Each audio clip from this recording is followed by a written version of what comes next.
Pakistan India से तो हार गया है। इनको जज्बात से खेलना आता है, इनको क्रिकेट नहीं खेलना आती।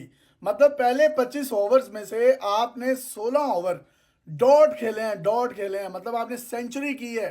कोई जो स्ट्राइकिंग रोटेशन होती है ना, जो बोर्ड पे स्कोर होता है वो बढ़ रहा होता है, आपने सिंगल करनी होती है, डबल करनी होती है, पता नहीं अल्फियां लगी हुई हैं आपके कदमों में। और ये कोई पहली दफा नहीं हो रहा, ये पिछली एक दिहाई से इनका यही का यही मामला है। और इमामुल हक और जो बाबर आजम साहब हैं, उनसे मुतल्लिक किंग किंग की तो बातें की जाती हैं। भाई कोई किंग नहीं, प्लास्टिक के किंग हैं आप। बड़े मैच में आप नहीं चलते। आप देखिए कि इमामुल हक कह रहा था कि तू खेल, मैं क्रीज पर खड़ा हूं, और बाबर आजम कह रहा था नहीं तू खेल, मैं क्रीज पर खड़ा हूं।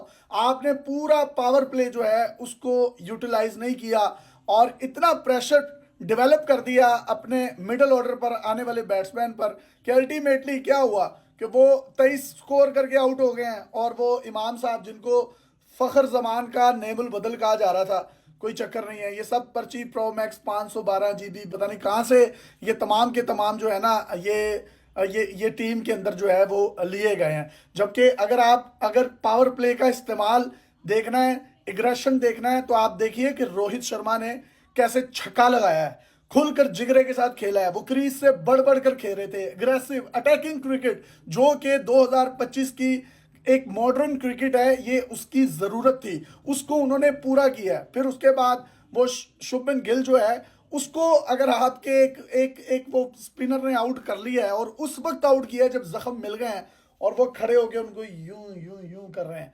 और भाई जच ही नहीं रहा, आप पे कुछ भी नहीं जच रहा। अगर आपने अटैकिंग क्रिकेट खेलना सीखनी है, अगर आपने ये देखना है कि प्रेशर मैचों में किस तरीके से आपने बड़ा परफॉर्म करना है, तो कोहली से सीखें। आज मैं फिर विराट कोहली का बाबर आजम के साथ, जो कि मुवाजना बनता नहीं है, लेकिन जो उसके फेक फॉलोअर्स हैं, मैं उनको ये बताना चाहता हूं कि असली किंग विराट कोहली है, इस बात को मान लें। और ये मैं बात जब करता था तो इसके फॉलोअर्स मेरी ट्रोलिंग करते थे कि नहीं ऐसा नहीं हो सकता, बाबर ही रियल किंग है। मैंने कहा था कि बड़े मैच का बड़ा खिलाड़ी विराट कोहली है, बाबर आजम नहीं है।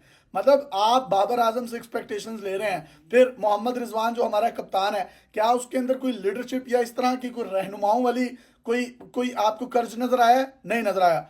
78 गेंदों पर 80 गेंदों पर आप 46 स्कोर कर रहे हैं, और फिर आपने पार्टनरशिप जो है वो अगर 104-5 स्कोर की बना दी 150 गेंदों पर, आपने पूरे के पूरे मैच को डॉट बॉल खेल खेल कर स्ट्राइक को रोटेट ही नहीं किया, ऑन बोर्ड जो स्कोर है उसको बढ़ाया ही नहीं, तो अल्टीमेटली क्या होना था? यही हुआ जो आज पाकिस्तानी टीम के साथ हुआ। और जब आप मारने के लिए आगे निकलते थे, पावर प्ले आप लेते नहीं थे, और जब बड़ी हिट की तरफ जाते थे तो वो सीधी सीधी गेंदें आपकी विकेट पर लगी, आप आउट हो गए। पाकिस्तान शायद चैंपियन ट्रॉफी से भी बाहर हो जाए, और फिर वो अगर मगर का खेल जो है वो शुरू हो जाएगा। न्यूजीलैंड बांग्लादेश से हार जाए, बांग्लादेश इंडिया को हरा दे, न्यूजीलैंड अपने दोनों मैच अपनी दोनों इन टीमों से हरा दे, वो इसको हरा दे, फलां की टांग टूट जाए, इनकी आंख के अंदर कोई मच्छर चला जाए, कोई मतलब कोई ऐसा मिरेकल हो जाए, तो पाकिस्तान दोबारा फाइनल में आएगा। और भाई ये कब तक ये तमाम का तमाम मामला चलेगा?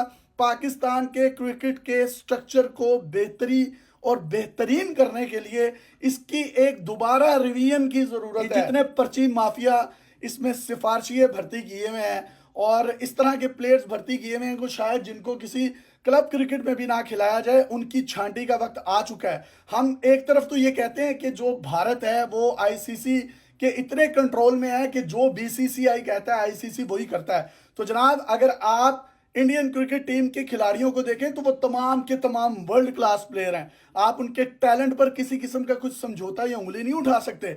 आप देखते हैं कि वो ग्राउंड में जो उनकी परफॉर्मेंस होती है, जिस तरीके से वो साइकोलॉजिकली प्रेशर को हैंडल करते हैं और एग्रेसिव क्रिकेट खेलते हैं, जो 2025 की जरूरत है, तो वो तमाम की तमाम आपको एक फ्लेवर्ड की सूरत में उन तमाम प्लेयर्स के अंदर नजर आती हैं। उनकी फिटनेस देख लें, आप उनकी बॉडी लैंग्वेज देख लें, आप उनका चेज करना देख लें। यार आपने स्ट्राइक क्यों नहीं रोटेट की? आप क्यों जानबूझकर खेलते रहे? टिप टिप टिप टिप, ये कोई वनडे मैच लग ही नहीं रहा था, ये लग रहा था कोई टेस्ट मैच है। हालांकि अब टेस्ट मैच भी इतना फास्ट हो चुका हुआ है कि क्रिकेटर्स जो हैं उसमें उनका स्ट्राइक रेट जो है 90 प्लस का होता है। मतलब आपका कप्तान अगर 80 गेंदों पर 46 स्कोर करके वहां से आउट हो गया और बड़ी शॉट खेलता हुआ उस मलाई गेंद पर आउट हुआ है, तो आपने अपने आने वाले जो मिडिल ऑर्डर बैट्समैन है उन पर कितना बड़ा प्रेशर छोड़ा है। आप ये देखिए कि अटैक जो होता है ना, वो जिस तरीके से उन्होंने अपने पावर प्ले का इस्तेमाल किया, पावर प्ले के लिए आपके पास कोई हिटर ही नहीं है।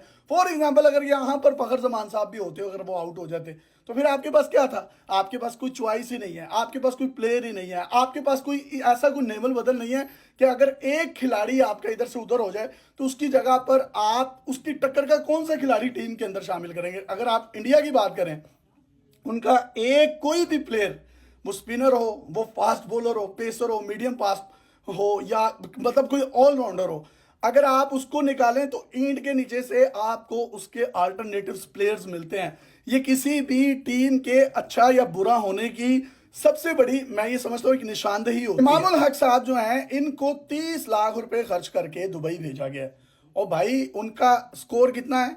आपको वो जो स्कोर है वो 3 लाख रुपए का एक रन पड़ा है। मतलब आपने इतना, जो आपके मेरे टैक्सीज के पैसे हैं जो पीसीबी ने इन प्लेयर्स की डेवलपमेंट के लिए, इनकी फिटनेस के लिए, इनके लिए जो फिजियोथेरेपिस्ट रखे हैं, इनकी ट्रैवलिंग लॉजिस्टिक्स के लिए दिए हैं, ये बदले में हम लोगों को क्या दे रहे हैं? ये एक बहुत बड़ा सवालिया निशान है। पाकिस्तान में एंटरटेनमेंट के तौर पर सिर्फ एक ही गेम रह गई है, वो है क्रिकेट। अगर क्रिकेट का जवाल भी हॉकी की तरह आप चाहते हैं कि ना हो, तो हमारे जो हुक्मरान हैं उनको मुकम्मल तौर पर सिफारिशी कल्चर से पीछे हट जाना चाहिए। और ये क्योंकि ये the playing game of the nation है, the playing game of the emotions है, तो आप इमोशंस के साथ ना खेलें। जिसका जो काम है उस बंदे को वो कर लेने दें। तो मैं ये समझता हूं कि शायद क्रिकेट के स्ट्रक्चर में बेहतरी आएगी, और वो बेहतरी ऐसे नहीं होगा कि अगले टूर्नामेंट में ही आ जाएगी। इसको कम से कम कुछ साल 2 साल लगेंगे। आपने कोई बड़ी पार्टनरशिप बनाई नहीं, एक पार्टनरशिप बनाई जो कि टेस्ट मैच की तर्ज की थी, जिसकी वजह से आने वाला जो ड्रेसिंग रूम में बैठा हुआ बंदा है या आने वाला अपकमिंग प्लेयर है, वो इतना मतलब वो ज़हनी तौर पर जिच हो जाता है कि यार इनसे खेला नहीं जा रहा, पता नहीं ग्राउंड में पिच किस तरह की है, या कोई बहुत डिफिकल्ट टाइम जो है वो दिया जा रहा है। तो ये अगर मेरे जैसा एक लेमैन आदमी जिसको क्रिकेट की ABC नहीं पता, और वो स्क्रीन पर मैच देखता हुआ इन तमाम चीज़ों को जज कर सकता है, तो यार ये तो वो लोग हैं जिनको प्रोफेशनली क्रिकेट खेलते हुए 30-30 साल हो गए हैं। इन पर जो है वो करोड़ों रुपए के फंड्स लगाए जाते हैं। तो मेरा नहीं ख्याल इसका किसी भी किस्म का कोई फायदा है। अब चैंपियन ट्रॉफी से अगर पाकिस्तान बाहर हो जाता है तो फिर ठीक है, पाकिस्तान में चैंपियन ट्रॉफी तो आई, इंडिया ने अपनी मनमानी तो की और अपनी शराइत पर तो वो खेला, और वेन्यू जो है उन्होंने दुबई जैसा रखा। तो पाकिस्तान की जो पंजाब पुलिस है या जो सिक्योरिटी इदारे हैं, वो सिर्फ इनको सिक्योरिटीज ही प्रोवाइड करेंगी। और शायद ऐसा पहले नहीं हमने देखा कि जिसका होम क्राउड हो, जिसकी होम ग्राउंड हो, और वो टीम जो है वो सबसे पहले ही वहां से निकल जाए। तो ये मैनेजमेंट की एक बहुत बड़ी प्रॉब्लम है पाकिस्तान क्रिकेट की, खिलाड़ियों की परफॉर्मेंस की, उनकी सिलेक्शन की। और सिलेक्शन बोर्ड में जब तक इस तरह की सिफारिशी पर्ची प्रो मैक्स 512 GB मतलब या इससे भी प्लस वाले जो हैं उनको नहीं निकाला जाएगा, पाकिस्तान की क्रिकेट किसी तौर पर भी ठीक नहीं हो सकती।